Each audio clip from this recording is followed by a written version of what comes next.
आज मैं आपके सामने में स्टार्ट करने वाला हूँ लेजर। चलिए देखते हैं सबसे पहले लेजर होता क्या है। तो आज मैं आपको बताने वाला हूँ इसमें meaning of ledger, types of ledger और format of laser.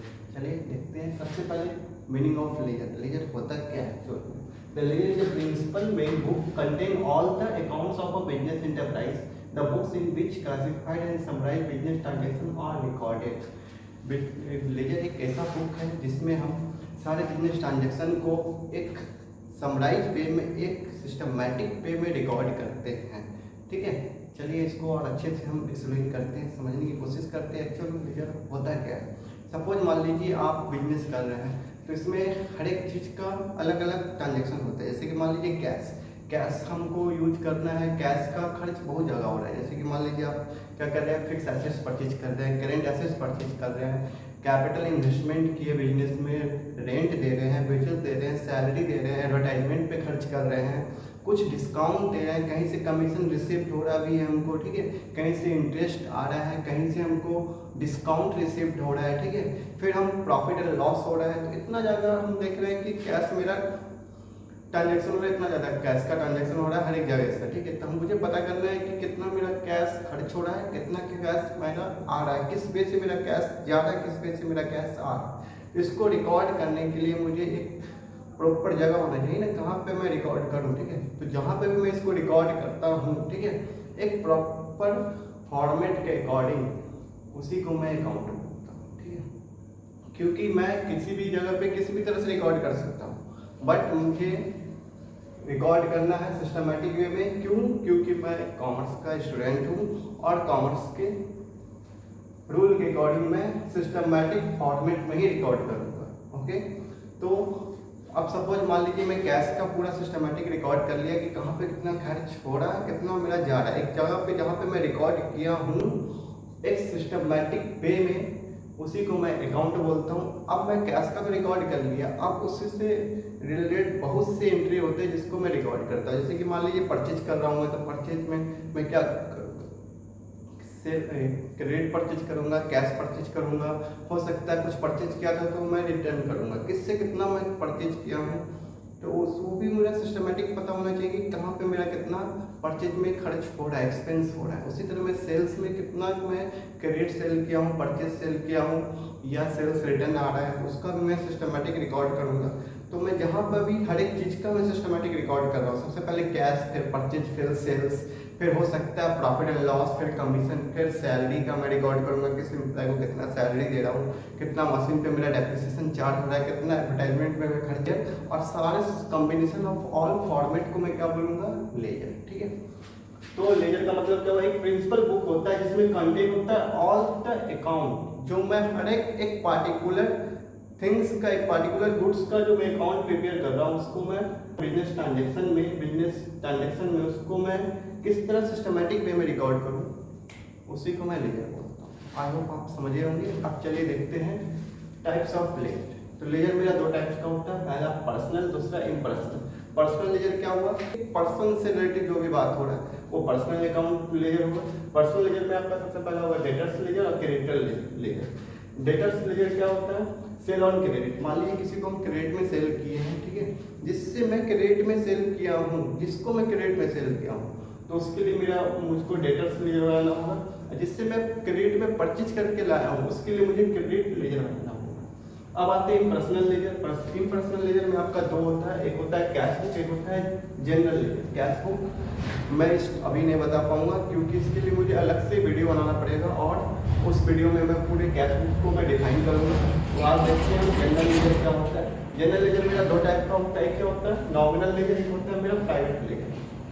Nominal laser क्या होता है आपका, जिसमें हम सारे expense, loss, gain and profit को रिकॉर्ड करते हैं। ठीक है, तो उसको मैं नॉमिनल लेजर बोलता हूँ। सपोज मान लीजिए आप सैलरी दे रहे हैं, कमीशन दे रहे हैं, रेंट दे रहे हैं, डिस्काउंट दे रहे हैं, ठीक है, या प्रॉफिट हो रहा है या लॉस हो गया, ठीक है, या किसी भी तरह से एक्सपेंस कर रहे हैं, वो सारा चीज़ जो रिकॉर्ड जहाँ पर भी होगा वो नॉमिनल लेजर होगा। ठीक है, अब आते हैं प्राइवेट लेजर। प्राइवेट लेजर में आपका कैपिटल अकाउंट बनेगा, ड्रॉइंग्स अकाउंट बनेगा और इन्वेस्टमेंट अकाउंट बनेगा। अब आते हैं फॉर्मेट ऑफ लेजर।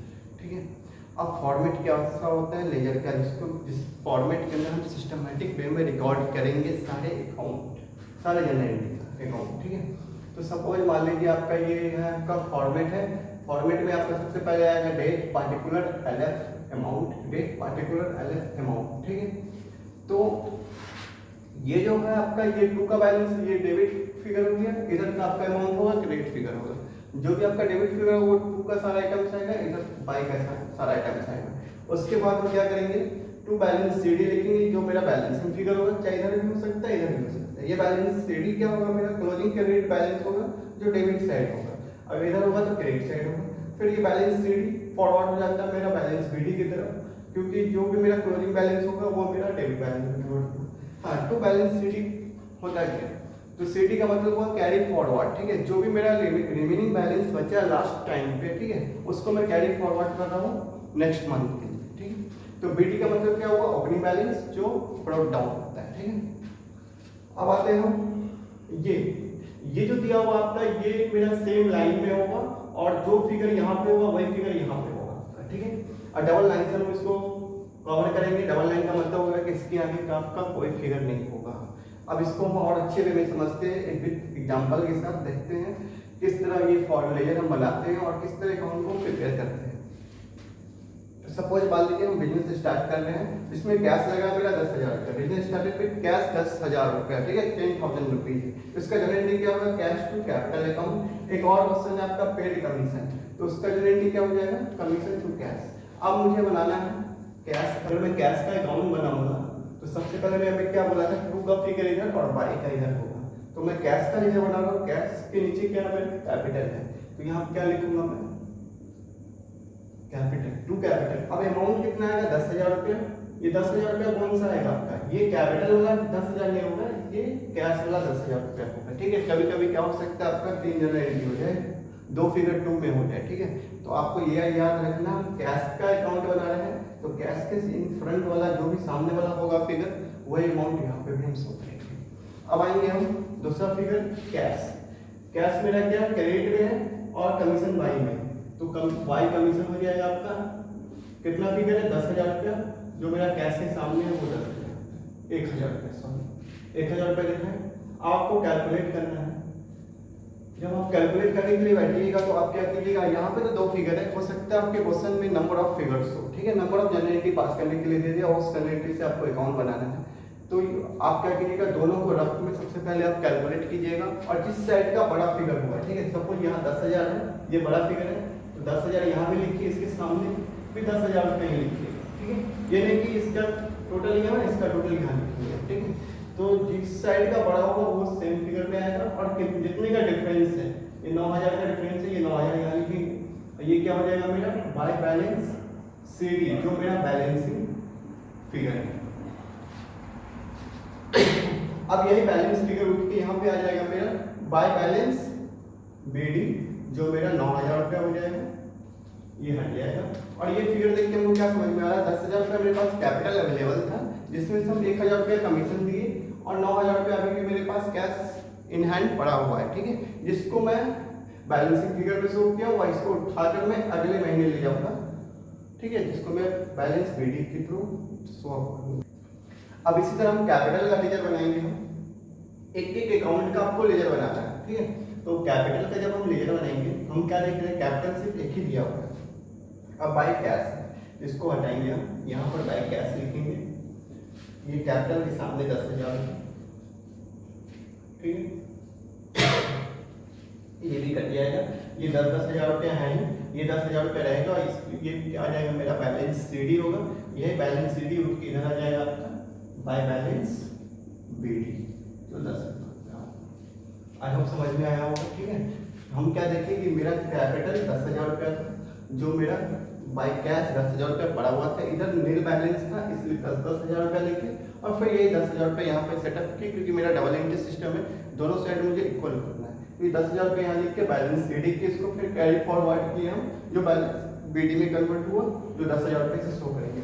उसी तरह हम कमीशन का अकाउंट बनाएंगे।